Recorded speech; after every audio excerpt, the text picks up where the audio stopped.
A pleasant day to everyone. We, Team C, will explain what is the major issue, which is political corruption. What is political corruption? It is a corruption in which the political decision makers are involved. It has existed through about the ages, and many rules grown every day in our country. So here's are the causes and effects. One of the causes of political corruption is weak governance, which may be because of lack of knowledge when it comes to leadership. Weak governance means that the politicians are not prioritizing the problems or issue that needs to be addressed. Tinatabunan pa ng ibang issue yung isang sariwang issue para makalimutan at mapunta sa ibang issue yung atensyon ng tao. Like today, we are in the middle of pandemic. Yet yung mga politicians, inuna yung rehabilitation ng Manila Bay na pinaglaanan ng malaking pondo na sana ginamit na lang muna for the Filipinos since maraming nawalan ng trabaho this pandemic and that should be the prioritized. And then walang konkretong plano para mabigyan ng solusyon yung problema against COVID. Umaasa na lang yung government official sa vaccine from the other country which is hindi dapat. And one of the effects of it is poverty, which was very visible in our country. Because of this effect, another problem arises like malnutrition because of not enough food or kung minsan pa ay di kumakain or umaasa na lang sa solvents. Another is child labor. Maraming mahihirap na pamilya na kung saan yung mga bata ay nagtatrabaho like pamamalimos in order to survive in daily living na pinaka-visible sa Manila. Because of slow progress when it comes to economic growth, mas lalong umaangat yung level ng poverty. Corruption leads to failed state status and with that, the further exacerbation of poverty. And the other cause is personal greed. Government officials are the ones who are being consumed by their personal greed. Just by being the politics, you would already have money and power. Money and power are the most common things that makes a person greedy. Just a slight taste of it would make a person want more. These government officials are being consumed by this money and power for their own good. They are using money gained from the inflation of taxes for their own benefits. They are not helping the people. They are not they are the one reason why the country has low economy. Dahil dito, kabilang pa rin ang Pilipinas sa listahan ng mga pinakakorap sa bansa sa daigdig. Ito ay batay sa lumalabas na resulta sa global corruption. And the other effect is poverty. If government officials are that greedy for money and power, then one of the end result will be poverty. It is already a given actually. If the country's money is not being calculated properly, then it will be definitely have a negative on the economic system. There will be unemployment taxes, inflation, lack of resources, and things that will make a country fall.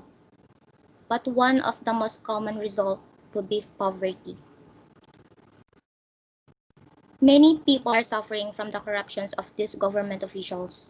These people are not being treated or being compensated well.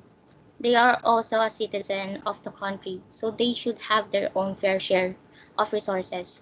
If these corrupt politicians or government officials would continue, then the people and most especially the poor ones would suffer greatly. Isa lang pwedeng solusyon, kundi ang mawalang corruption sa Pilipinas. Pero alam nating malabong mangyari yun.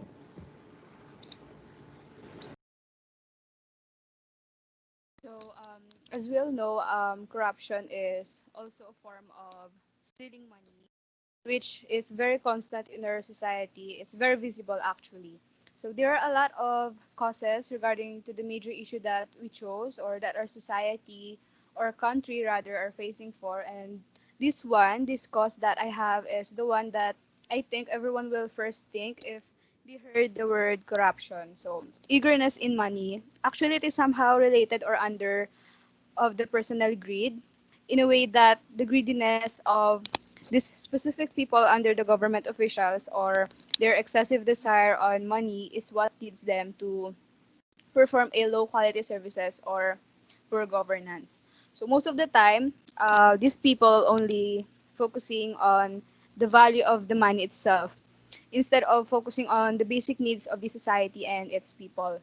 So since these people are blinded already by the concept of the money or the idea of the money that they collected that should be allocated or assigned for some health related services or any services that will benefits the society will no longer effective. Kasi nga, di ba, they already obtain their hidden agenda or their main agenda, which is to get the money.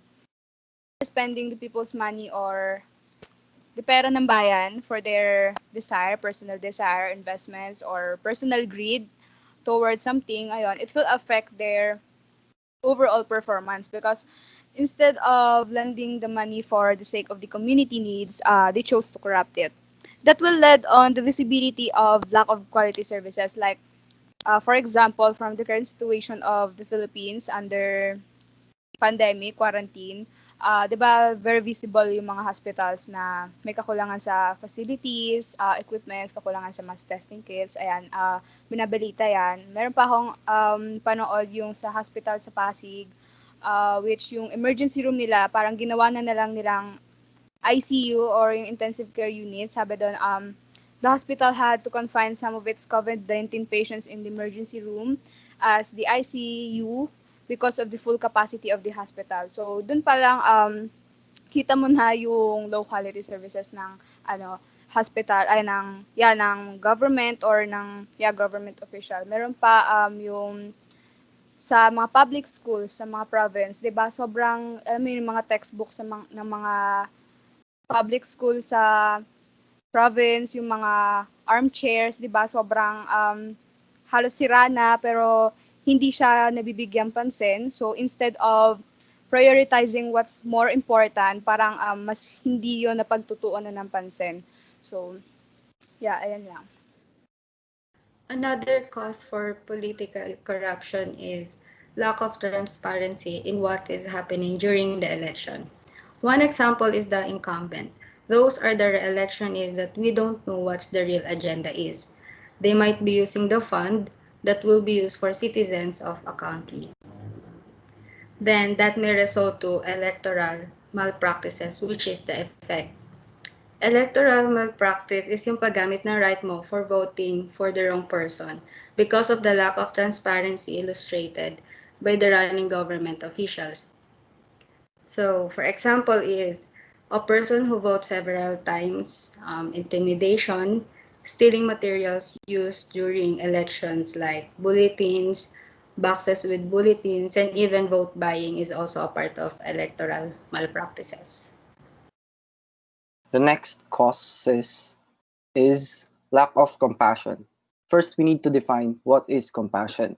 Compassion is the concern for the suffering or misfortune of others, understanding one's pain, and the desire to somehow mitigate or relieve the pain. Politicians should practice or should have compassion for people because their position is the position of service. They were voted by people who trusted them to ease their way of living and level of their lifestyle. Second one is thirst for power. Thirst for power. This is the root of all corruption. Thirst for, a phrase which means have a strong desire. Thirst for power means have a strong desire for power. When you have a strong desire, people like this will do anything to preserve their seat or authority or gain more power. They are dangerous. They don't consider other people. As long as they get what they want, they will continue. These people don't get satisfied. They want more. And one of the effects that I will discuss is selective justice. Certain people, mostly influential, rich, and charismatic, are quote unquote safe even though they violated rules, rights, and laws. Marginalized people or those who are unfortunate enough or those in layman's term poor are victims of this abuse. For example, Pemberton issue. Second, the Manyanita. Third, Coco Pimentel. And lastly, the rallying of UP students. The next one is power trippings. Power trippings means that people with authority use this to induce fear, give threats, worst, kill a person just to get what they want, keep their names clean, so there will be no people brave enough to stand against them. The most recent power trippings that I've seen is the red tagging of celebrities like Liza and Angel Oxin. Next one, labeling of activists bilang terorista, just what our President Duterte said. And last example is EJK or extrajudicial killing. The last cause of corruption that we will share is lack of power to denounce the corrupt behavior. A good example is a whistleblower, where an employee or a witness that there is corruption happening. Instead of revealing it to the public, they choose to cover it up or not to speak because they may lose their jobs if they will go against their bosses. Because of this action, corruption continues, then poverty comes in. Since people has no money for them to survive, organized crimes come in. They do such crimes like robbery, murder, selling of illegal drugs, sexual slavery, and other like in order to live.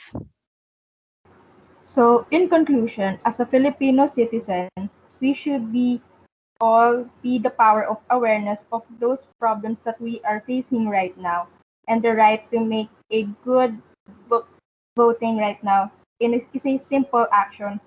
As a student, during pandemic, we can share simple ways to prevent political corruption by sharing through social medias.